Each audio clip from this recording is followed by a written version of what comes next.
はい、どうもベロです。今回はですね、被覆アークの縦向き溶接、中板の 9mm ですね、A の 2F をやっていきたいと思います。ベベル角度が30度、で両方合わせた開先角度が60度、でルートギャップは 4mm、ルート面は 0mm でやっていきたいと思います。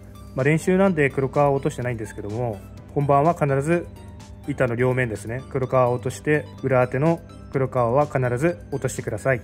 使用溶接棒は LB47 の 4mm の 400mm を使用していきたいと思います。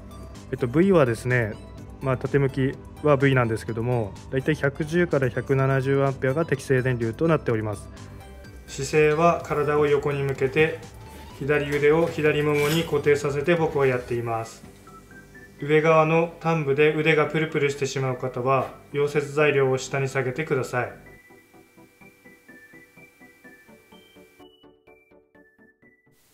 初走は棒を1本使い切るくらいの溶接速度を目指します。縦向き溶接は登っている最中にスパッタが進行方向に飛んでしまうことがあり、棒が引っかかってしまうことがあります。まさに今なっていますが、対処法として運棒を上下に振るとうまくスパッタをかわしやすいです。開先に棒が当たっていると感じている時のアーク長は約 2mm なので、上下に運棒し、母材から棒が離れたとしても棒が離れすぎないように注意してください。適正なアーク長は約 2、3mm が理想です。アークが途切れても焦らず、プールに棒をすぐ当てると再スタートできます。乾燥させていない少し古い棒を使用しているので、若干アークが不安定な感じがします。画面左側の棒を支えている左手は映像くらい近づけても熱さは感じないですが、近づけすぎるとやけどします。スラグを取る芯を取り忘れてしまいました。スラグはきっちり落とします。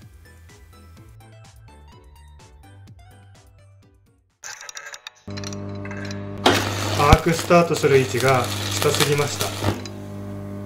ビードが下に垂れすぎているので、こうなると安定して登るまでにもたついてしまい、最後の方で棒が足りなくなる恐れがありますが、2発目は棒がなくなった場所でつなげば問題ありません。ウィ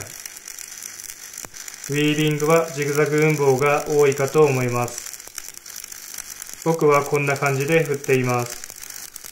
1発目のビード際をアークでしっかり溶かします。開先の残しの理想は1から 2mm。縦向き溶接の場合は汚りが多くなりやすいので、下向きでつけたようなビードにするには、電流高い場合は開先を 2mm くらい残して最終パスを埋めると汚り高さがちょうどよくなりますが、アンダーカットしやすくなるので難易度上がります。初めて受ける場合は無理をせず、開先 1mm 残しくらいを目指して練習するといいと思います。今は最適なアーク調になっているので、音はいい感じです。最適なアーク調をキープするコツは、目で見ることも大事ですが、音が一番わかりやすいので、良くない音が知りたい方は過去に出した A の 2F の動画を見てください。2発目も棒を1本使用するくらいの溶接速度が僕はちょうどいいと思います。棒の先から出てるアークの大きさは合計よりやや大きいので、棒が1パス目のビードの際まで触れていればしっかり溶かせられます。適正なアーク調じゃないと怪しいですが、スタートでもたついたので棒がやっぱりなくなってしまいました。焦らずつなげば問題ありません。棒が途中でなくなってしまうのが嫌な方は、スタートもたついた場合は棒を新しいのに交換してください。途中でつなぐと内部にスタートブローのリスクもありますので、確かボイラーの試験はこの動画のつなぎ位置ぐらいにマクロあったような気がするので、次の最終パスなんですが、曲げ位置はこの辺りなので、棒継ぎは必ず半分から上でつなぐようにしてください。曲げ位置でつなぐことは表曲げで不利になります。最終パスは電流を少し下げました。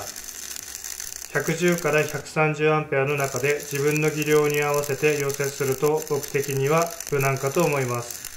右利きの人は左手で棒を支えて溶接すると思いますが、左手を移動させるタイミングってどうしていますか？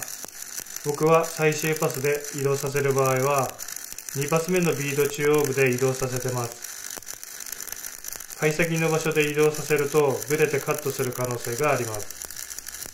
溶接材料の半分から下は表曲げがあるのでアンダーカット厳禁です。アンダーカット対策は貝先側に振った時に棒を離さない。貝先側に振った時にプールが貝先にかぶっているか必ず確認する。電流が高いとカットしやすいので少し下げてみる。このような対策があります。本番の時にアンダーカットしてしまった時の対策も後に説明していきたいと思います。溶接材料の半分くらいで棒がなくなるので棒継ぎシーンまで飛びます。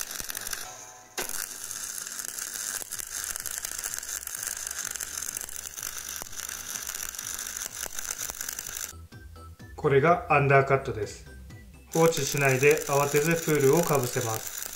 アンダーカットしてしまう方はあのような状態を見過ごして登っていってしまってます。半部は貝先が残っていると失格になるので埋まるまでしっかり盛ります。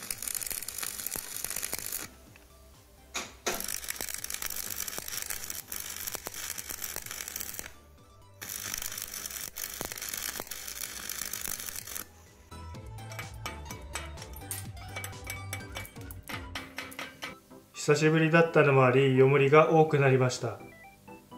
よもり高さは5ミリまでは合格範囲です。裏当て金の焼けも入っています。リード幅は30ミリ以内が合格基準なので、アンダーカットしてしまった場合は、余裕があるので諦めずに下から上に登りましょう。105A 程度でストリンガーで登ってみました。本番になって焦って登るのではなく、練習の時にアンダーカットした時のことを考えて練習しときましょう。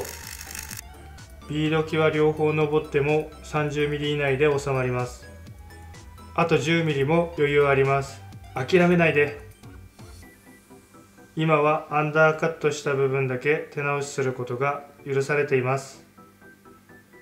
今回はどうなるのか表曲げ、裏曲げもやっていきます。粗削り後に100均の400番で磨いていきます。多少粗いですがご了承ください。裏当て金削るのバチクソだるかったです。曲げ試験編完了です。こちらを曲げていきます。まずは表曲げから。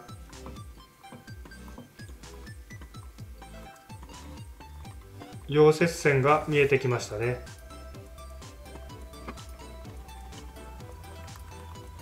続けて裏曲げ。この作業地味にしんどいです。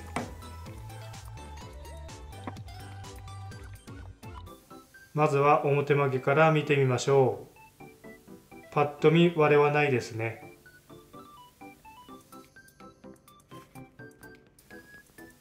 ちょっとこの辺りが怪しいですが、目視では割れてるか判断できないです。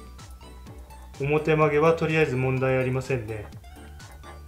次は裏曲げを見てみましょう。もう少し磨けばよかったです。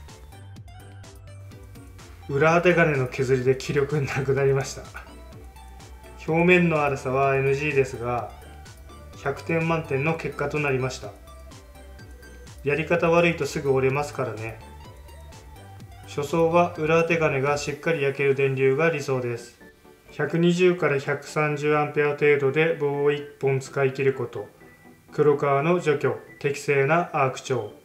ちょっとここに割れみたいのありますね。表曲げの方には見当たりませんね。最後にですね、秘密兵器を使ってどのくらい溶け込んでいるか見てみます。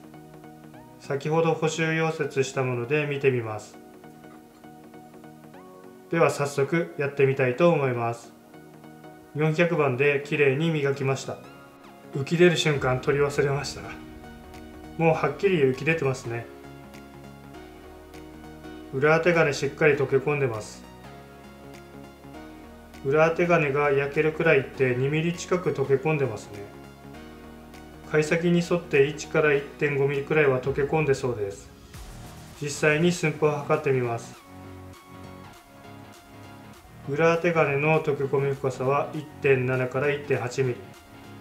最終パスは熱が入っているからか結構溶け込んでます。貝先はおそらくこの辺りでした。ご視聴ありがとうございました。